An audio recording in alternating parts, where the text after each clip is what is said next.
Well, Iran has basically laid claim to the Strait of Hormuz since the military conflict with the U.S. began back in February. They've been preventing oil ships from getting out. They've been forcing people to pay Bitcoin, essentially ransom, to get those ships out in some cases. And 1/5 of the world's crude oil has to go through the strait.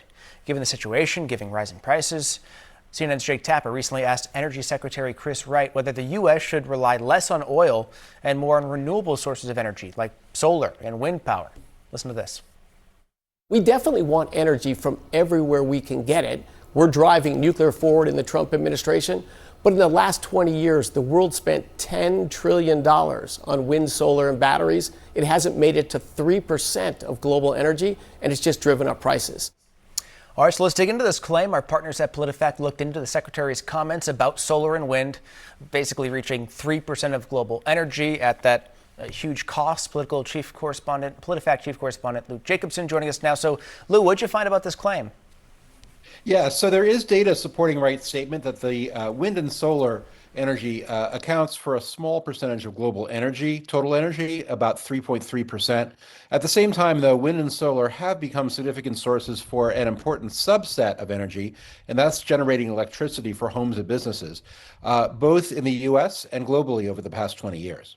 Okay, so can you explain more the data kind of backing up Wright's claim here? Because it kind of encompasses a lot of different energy sources. Sure. So his 3% figure refers to total energy use worldwide. That's a catch-all category that includes everything from transportation fuels to industrial heating for cement and steel plants. For those sorts of purposes, fossil fuels such as coal, oil, and natural gas are still the dominant sources, in part because solar and wind have to store their energy somewhere, such as in batteries, and that adds to their cost. Fossil fuels, by contrast, are always ready to go.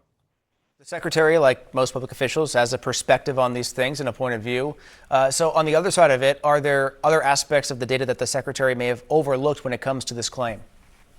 Yeah, so in one specific but very important sector, solar and wind have made big gains, and that's in generating electricity.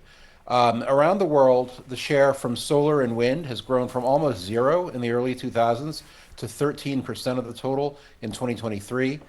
The amount of solar and wind generation was about 120 times bigger in 2023 than it was in 2000, and that's a faster rate of growth than for any other energy source.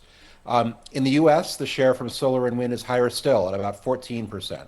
That is still behind natural gas at 43%, but it's closing in on nuclear at 19% and coal at 16%. And in terms of U.S. power, solar and wind already beats hydropower.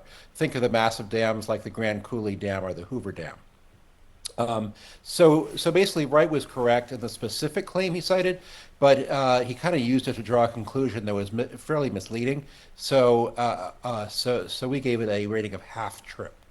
All right, always good to get the additional perspective and get the whole picture here. Lou Jacobson, thanks for joining us today. Great, thank you.